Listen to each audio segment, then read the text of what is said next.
பக்தர்களுக்கு என் அன்பு வணக்கங்கள். ஓம் சாய்ராம். என் அன்பு குழந்தையே, உன் அன்பானவர் உன்னை தேடி வரப்போகிறார். நீ அவர் வருகைக்காக இவ்வளவு நாள் காத்திருந்தாய் அல்லவா? இதோ அவர் உன்னை தேடி வரப்போகிறார். தலைகணம் இல்லாத ஒரு உறவு உன்னை தேடி வரும் பொழுது அவரை அன்போடு ஏற்றுக்கொள்.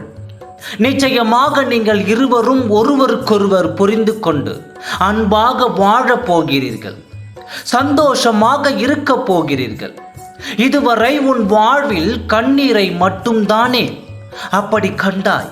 நம் வாழ்வில் எப்பொழுதும் சந்தோஷம் வரும் என்று நீ என்னிடம் கேட்டுக்கொண்டிருந்தாய் அல்லவா? அந்த கேள்விக்கான பதிலை நான் கொடுக்கப் போகிறேன். அந்த கஷ்டத்தின் கண்ணீரை துடைத்துவிட்டு அதற்கு பதிலாக நான் ஆனந்த கண்ணீரை உனக்கு தரப்போகிறேன்.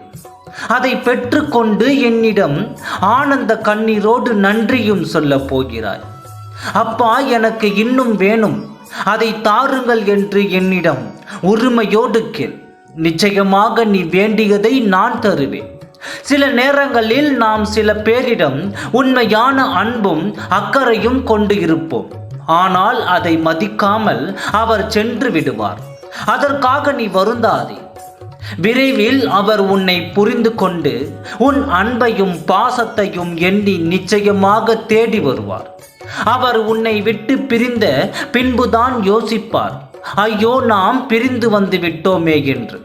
நம் மீது எவ்வளவு அக்கறையோடு இருந்தார்கள், நாம் அதை மதிக்காமல் வந்து விட்டோமே என்று அதன் பின் வருத்தம் அடைவார்கள். நீ கொண்ட அன்பு என்றுமே தோற்று போகாது. உண்மையான அன்பிற்கு என்றுமே அழிவு இருக்காது. அப்படி இருக்கையில் உன் உண்மையான அன்பிற்கு அவமானம் மட்டுமே மிஞ்சியது என்று நீ வருந்தப்படுகிறாய். என் குழந்தையே, நீ எப்பொழுதும் சிறு புன்னகையுடன் அதை எதிர்கொள். அது காலம் பதில் சொல்லும். உனக்கானவர் உனக்குத்தான் என்று படைக்கப்பட்டிருக்கிறார். அப்படி இருக்கும் பொழுது அவர் உன்னை விட்டு எப்படி செல்வார்? புரிந்து கொள்ளாமல் சில நேரங்களில் பிரிந்து செல்லலாம். அது தற்காலிக பிரிவுதான், நிரந்தரமானது அல்ல. அதை நினைத்து நினைத்து நீ குழப்பம் அடைந்து விடாதே, சோர்ந்து விடாதே. ஐயோ, நம்மை விட்டு நமக்கு பிடித்தவர் பிரிந்து விட்டாரே என்று நீ நினைத்து கொண்டே வருந்துகிறாய். உனக்கானவர் உனக்குத்தான் என்று நான் ஏற்கனவே சொல்லிவிட்டேன் அல்லவா? அப்படி இருக்கும் பொழுது நீ ஏன் இப்படி உள்ளத்தையும் உடலையும் வருந்தி கொண்டே இருக்கிறார்? வீண் பதற்றம் ஏன் குழந்தையே? எதற்கும் ஒரு அளவு உண்டு அல்லவா? அந்த அளவை மிஞ்சி நீ எங்கும் போக வேண்டாம். இதனால் உன் உடல்நிலை தான் கெட்டு போகும். வருவது வரட்டும் என்று நிம்மதியாக இரு. எத்தனை சோகம் வந்தாலும் அதை முறியடிக்க என் சாயப்பா இருக்கிறார் என்று நினைவில் கொள்.